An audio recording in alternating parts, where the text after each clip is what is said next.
Because first you need to know what it is that, where do I want to get to? Where do I want to put my energy, my focus? What am I passionate about? And it's an overused term, but it applies. What am I passionate about? And then what is going to get me the best ROI? Because if you focus solely on passion, you know, if you love violin, but you want to be a millionaire, being a violinist makes it less likely you're going to be a millionaire. Not impossible, just less likely. Hello, fabulous person. Beate Chelette here, the Growth Architect. Welcome back to the Business Growth Architect Show, where we bring you cutting-edge business strategies from some of the world's most successful entrepreneurs, business transformation experts, and visionaries who want to help you to scale your impact. Look for one tangible strategy that you can take back and implement right away. And now back to our guest. Hello and welcome back, everyone. This is your host, Beate Chelette, and welcome to another episode of the Business Growth Architect Show. Today, I have somebody who is, in so many words, really unusual. Like when you hear what he does and what he has done and what he continues to do and what he's passionate about, it will surely blow your mind. So I have on the show with me, MarioNawfal, and tell everybody who you are and why should they know about you? So the name is Mario. I started a business a while ago. It's been about 8 years now. Started in e-com at a young age, door knocking. Did really well, scaled to over 30 countries, selling kitchen appliances. The business still exists today. I don't manage it, I own it, but it's in over 30 countries and it's, you know, it hit a record year last year. Launched an agency in 2017 called IBC, got into crypto, became a partner at a law firm, then became an investor in crypto. And now I'm the CEO of a company called NFT Tech, which is one of the first companies in the NFT space expected to go public on the stock market. We're expecting by March, and hopefully we'll get there by March. That's what I do. You know, I love building businesses. I've built other businesses, events, etc. You know, I've got a mobility business as well. You know, it's my passion, managing people, building systems, and having them both coexist to build money-making machines. I know it sounds cheesy, but that's what a business is. Yeah, and when I did my research for this interview, I saw that you seem to have a lot of vast interests, and that really was one of the things why I really wanted to talk to you about, because it doesn't seem to me like you are a person who is just looking at your skill set and then you apply that skill set in one particular area. So you have many interests and many different businesses, and I find that really fascinating. So my question to you is, you know, before we go on the strategy piece, but how is it possible that you have that confidence to say, well, if it interests me, I can figure out how to do it? Like, do you figure out as you throw yourself in it? What do you do? There's a story. I don't know how accurate it is, and I try to always stick to accurate stories. But there's a story of someone that, you know, a girl wanted to always swim. She was young, and she always wanted to swim, but she was always scared to jump into the water. She had phobia. So now, I'm not saying this is a good thing to do, and I'm horrible at parenting. I have no kids, and no plans to have kids. So I'm literally no kids around me at all. So this is not parenting advice. But what that person did is he pushed the girl in the water. And she's freaking out, and then she's like, holy shit, it's actually not that bad. And then he did it again, and then she realized it wasn't that bad. Now, again, that could be horrible. I haven't looked into a study, but it relates to what I do. I want to do something. I jump right in. Like, how do I go from e-com in 2017 to crypto, to an agency, B2B, from e-com selling door to door? Or how do I go from an introverted, secluded person who likes to keep to themselves to dancing on stage? You know, I dance around the world, to dancing on stage and performing, having a camera person and shiny shoes and all that attention. I just, you know, Tim Ferriss talks about it in one of his books, Tools of Titans. He says, and I'm going to paraphrase it, he can measure a person's success by the number of uncomfortable conversations they have. And I'm going to expand this. Your success can be determined by the uncomfortable things you're willing to do or you've done in your life. And there's a list of things. Now, CEO of a company going public on the stock market. This is outside. You know, I'm a guy who loves building my own businesses. I'm my own boss. I'm not used to having a board or investors to report to, or going on Bloomberg to speak, etc., or going to physical events and speaking on stage. That's not my thing. But I jumped right in. I'm like, let me get myself uncomfortable. I don't need the money. I wanted the challenge. And I've done it so many times that it's like embedded in my DNA. I've kept doing it to now. Like, if I'm not doing something new, I just feel dead. And that expands well outside of business. Like my life, if you spend time with me, it's very, you said the word unusual. It is very unusual, very, very unusual. Like my house was empty. It's a 5-bedroom place. It was empty. I was by myself. Beautiful place, but by myself. 6 hours ago. No, about 10 hours ago. Now, I've got my dancing partners here. In 2 days, her sister and her son are coming here. My team member is here. I've got a DJ of a bachata party coming. So it's a very unusual lifestyle I have. I could be traveling every 2 days, or I could be steady for 6 months. I'm always looking for that uncomfortable situation to put myself in and have progress, not be uncomfortable for no purpose.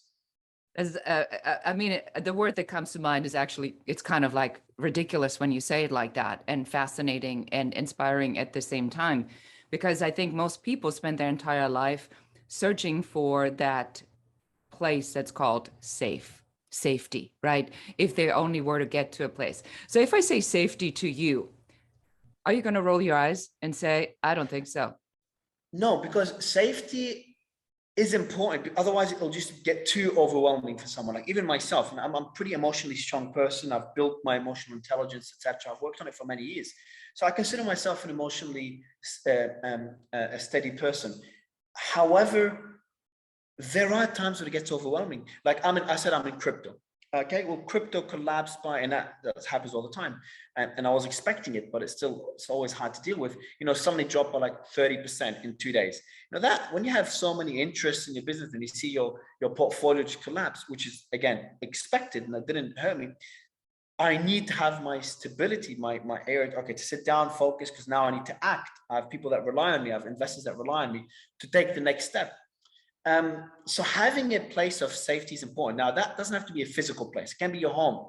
It can be your pet. I want to get a pet, and I was looking at the most intelligent pets. I want to get like a parrot or a hamster or a squirrel or something. I'm not, no joke. So I've got 2 empty rooms, so I might use those small ones here and there for my 2 pets. But I've got my dancing partner who's like my comfort place. Spending time with her, dancing. My bachata, my dancing. This is my comfort when I'm dancing. No worry in the world. And I remember in 2018, 2018. So I said to you, I got into crypto, and my first company is called IBC, still exists today. It's an incubator. And back then it got scammed really badly. I lost a lot of money by someone I trusted. On top of the scam, in that same 6-week period, I got diagnosed with a pituitary adenoma or something. I didn't know what it was at the time. No one knew. All I knew is that there was a tumor bleeding in my head in that same 6-week period. And in that same period, I was dealing with my e-commerce business facing bankruptcy because our suppliers screwed us. And on top of that, I was facing, worse than all these 3 things, a personal crisis. That's a lot for anyone to handle. And then my uncle, who's now facing his own personal crisis, funny enough, he was a month ago. But he goes to me, he's like, Mario, and my uncle works for me. He manages my Australian business. He's like, Mario, how do you still wake up every day and do what you do? And I realized then that my answer to him was like, I don't know what else am I meant to do? Like, that's the only choice. There's no other choice.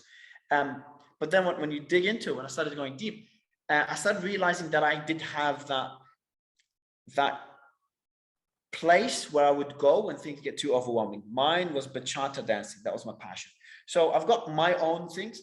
I recommend for everyone going down the entrepreneurial path, have your comfort zone. It could be spending time with women or men. It could be going partying. It could be playing games. It could be watching movies. It could be exercising in the gym. That's a really common one. Whatever it is, have that consistent, safe place, because it allows you. You have to be mentally sane when you're in business, or you start making emotional decisions, which is the worst thing, especially when you're in crypto. That's so to be able to remain sane and make logical decisions, you've got to have a place to let go of your emotions. So mine is bachata and some people around me. So strategy, what part does strategy play in your in your professional life, in your personal life? Yeah, so my all I do in business is really strategy. If you look at a business, it's really 3 things. If you really dissect a business, it's people, systems, and direction. So if you get the right people at the right time, that's really important, time. anyone listening, Google Bill Gross TED. Watch his TED speech, and you'll understand what I mean. I've got a TEDx talk next month, so I might talk about this as well. Timing. But so the first one is getting the right people at the right time for the right thing. Number two, people, number one. Number two, building the right systems. That's really, really tough. Or just hiring someone that knows how to build systems. And then direction. My time is making sure the people and the systems areas are operating well, and they don't need my attention. And most of my time is focused on direction. What should we do? How should we do it? When should we do it? And that's obviously another way of saying strategy. So when you get to a place where your time, there's a great movie called, it's about the '08 financial crisis, Margin Call, really good movie. And there's a scene in that movie where the main character, one of the main characters who heads the bank, which I think was meant to be Morgan Stanley at the time. And he goes to his board. He's like, you know why I sit on this chair? Like, do you know why I get paid the big bucks? That's what he says in the scene. He's like, my job is very simple. I don't have to do much. I have to do one thing. Figure out what's going to happen next before others do. I would add on, and then know how to respond to that. But I think he implies that. So my time is spent doing that. And like, if you don't focus on strategy, put your time on, all right, what is it that I'm meant to do? Then you're putting your energy, going in the wrong way on the compass. So if you don't calibrate your compass first, you're putting all that time and effort and resources and capital into the wrong thing. Like, I could have a whole team, a beautiful system, everything right now, focused on building my business, my restaurant empire in 2020. That's obviously an example that's very obvious for most. Like in 2020 or 2020, COVID, the midst of COVID, all restaurants were closed. So doing a restaurant now, or I dance bachata around the world. If I put my time and effort into doing bachata festivals, bachata is a very sensual dance. You have to be very close to each other, and that's obviously perfect for spreading COVID. So if I was doing a bachata festival in the midst of COVID, that's, without ethics aside, business-wise, it's a stupid decision. Strategically makes no sense. But I could put a quarter of that effort or 10% of that effort in crypto in 2020, when crypto was really steady. And I don't want to overuse the crypto as a term, because it could be anything else. It could be equipment for people to deal with COVID, live with COVID, or helping businesses pivot to a virtual business. It could be anything where it's the right time for it. You put a lot less effort, but you're doing the right thing, and you blow up. So a lot of what leads to success, and that's something I found out a lot in the last 2 years. A lot of examples of it that I've gone through, is just being at the right time, at the right place at the right time. And to ensure you don't rely on luck, you have to have a strategy for it. How do you find trends? How do you find opportunities? And then know how to respond to them. I know it's a long answer, but I'm just trying to kind of blurt out the way I think of things. Like, this is genuinely how I think about every new opportunity. Like, I just sit back, I go by the pool downstairs, and I just sit there literally every day, just relaxing back, listening to a podcast or exercising and thinking, are we doing the right thing? Like, is this really it? Let me listen to these people smarter than me. What are they talking about? And then when I find the right thing and I've brainstormed it, then I go all hands on deck, get my whole resources and team in that direction. So, I want to just point this out for our audience, because I think this is a really, really critical part. There is a difference between setting a goal and making sure that you are following a North Star, or that you even have a North Star, and that it is the right North Star or the right place for you to go to. Because I think that a lot of times that when we talk about going somewhere, that people have this idea of the SMART goals, which is tactical, or in your case, the goal as the vision. And there's a really big differentiation factor. And I want to make sure we got that clarified on this podcast, that you're not talking about a SMART goal. You're talking about that idea, the big idea that you're following, and making sure that that idea is aligned and it's the right way. You're going about it the right way. And I almost see you like Bob the Builder with the tools. working on it every day, you know, changing a screw, fixing, putting a little bit of oil here, because it is a dynamic idea. Am I getting that right? Focusing, and I think you've articulated it in a much simpler way than what I tried to do. So I appreciate you doing that. Articulating that North Star, understanding what it is that you're aiming for before going granular with the strategies to achieve it. They're two different things. Because first you need to know what it is that, where do I want to get to?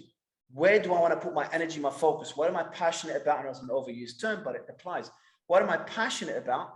And then what is going to get me the best ROI? Because if you focus solely on passion, you know, if you love violin, but you want to be a millionaire, being a violinist makes it less likely you're going to be a millionaire. Not impossible, just less likely.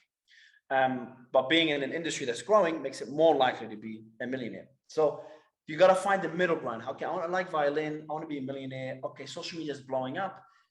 People are stuck at home. It's COVID. Let me teach violin online and then start having other people train it and maybe do my own course, etc. So finding out what the passion is, the middle ground between passion and goal, that gives you the North Star. And then, okay, that's my North Star. What's the best way to get there? Now, as you're finding out the strategy, the tactics to get there, the way I do is I just learn from others that have already achieved it. But I don't learn from one person because they could be they'll base their feedback on their own experience, which might involve a lot of luck, or it might not apply in today's age, or might not apply to you. I would listen to a group of people, see how they've achieved it, and then look at common denominators.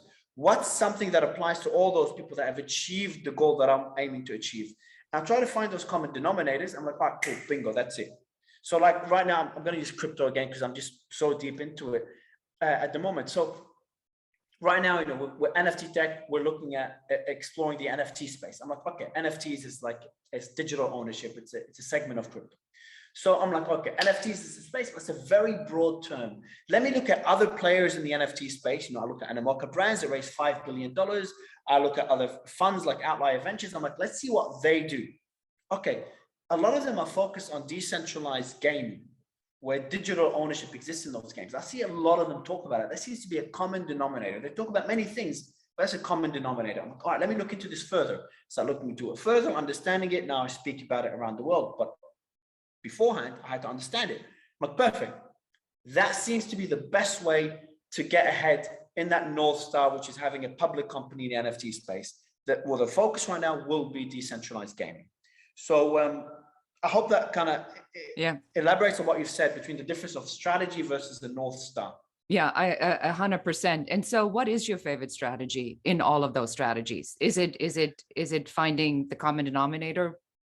What is it? Yes. So that's an interesting one because Ray Dalio talks about it really effectively. He talks about triangulating, and you know, it saved people's lives. When I had my tumor and it was bleeding, it was excruciating headache, and I never get headaches. I'm like, something is wrong. And I went to a doctor and they do a CT scan. They're like, Mario, there's nothing there. I'm like, okay, but can you do more? They're like, we could do an MRI scan, but there's no point since the CT scan shows nothing. It seems it's just a migraine. Everyone around me is saying, Mario, you have a migraine. I'm like, I don't have migraines. I'm a very healthy person. I've never had a migraine in my life. So I'm like, I want an MRI scan. They're like, Mario, you don't need it. I'm like, look, I don't care what I need. I want an MRI scan. They do an MRI scan. Turns out there was a tumor bleeding. And if I delayed it, I could have gone blind. So the reason I did that is I wanted, now it's not the best example, but then when I started asking doctors about it, I started getting different advice for what to do. When Ray Dalio asked doctors about he had cancer in his intestines, one of them told him to cut him off. Another one told him to do radiotherapy. Another one told him to just leave it and it will get better. Just take some pills. All respected doctors, all different advice. So what Ray did, what I always do, and that can save lives and has saved lives, is ask, and applies in business, is ask all the experts, see what the common denominator is. Triangulating is when if you ask 3, you can ask more. And then get to a conclusion. And if you're lucky, if you can get them all together in the same room like Ray did, and they'll come to a conclusion themselves somewhere in the middle. In business, it's the same. Like there'll be a lot of interviewees on this show. There'll be interviewees on various shows. You listen to a lot of influencers. Everyone will have different pieces of advice. What is the common denominator? So I know we got to end it now. In diet, for example, most people say eat vegetables, whether you want to eat keto, vegan, whatever it is, eat vegetables. That's the common denominator. Look for those common denominators when listening to people smarter than me and yourself. I love that. And how can we find out more about you, Mario? Because I can't imagine that somebody is not going to want to know everything about you now. Sure. So you can just Google my name, MarioNawfal, Nawfal. You'll find a bunch of stuff where I talk about similar topics. Excellent. Well, thank you so much for your time. I really appreciate you doing this. And that's it for us today. Thank you so much for watching. And that's it for us today. Thank you for listening and watching the Business Growth Architect Show. I enjoyed having you here. And for accountability, just take one of the strategies that you have heard, one thing that you can implement in your business immediately. Please leave comments. Don't forget to like and share this show. And if you have any questions about business, please put them in the comments. We are here for you. We're here to support you and help you to grow, build, and scale your own business. For more advice, please check out our website in the show notes below. Thank you again. This is Beate.